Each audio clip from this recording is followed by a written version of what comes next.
many people thought after communism failed that we could forget about equality, that this was just an obsolete issue, that we should just worry about economic development and that everything will fall into place. And then we even have Mr. Fukuyama writing, this is the end of ideology, we all agree now on everything, the market is the solution to everything.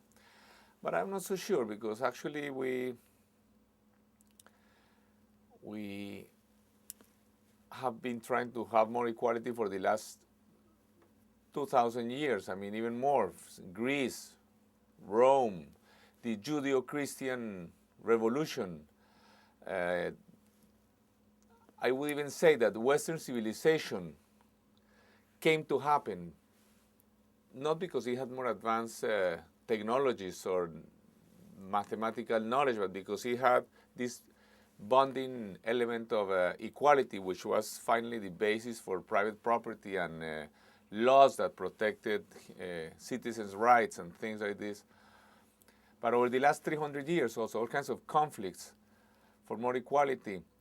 So we cannot all of a sudden say that equality is bunk. So what kind of equality can we talk about today?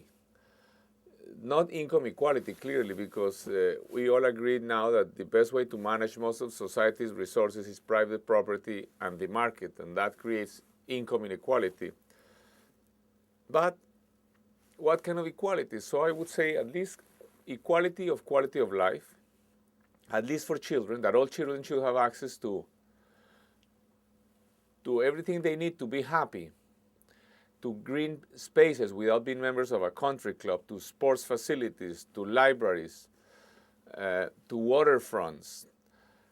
And another basic principle of equality, I would say, is a basic principle of democracy, which is, in all democracies, the first article in a constitution is that all citizens are equal before the law. And a consequence of that, which is explicit sometimes in the constitutions, if not always implicit, is that public good prevails over private interest.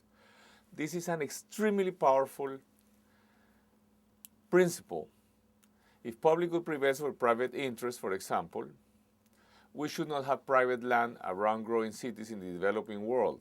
We should never have private waterfronts, especially around urban areas. So there is much to do, even in the United States. For example, all the Long Island coast should be public, a great greenway, public park, and not these big fancy houses in front of the water.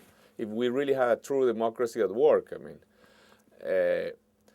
if we have public good prevail over private interest, public transport should have priority over private cars in the use of road space.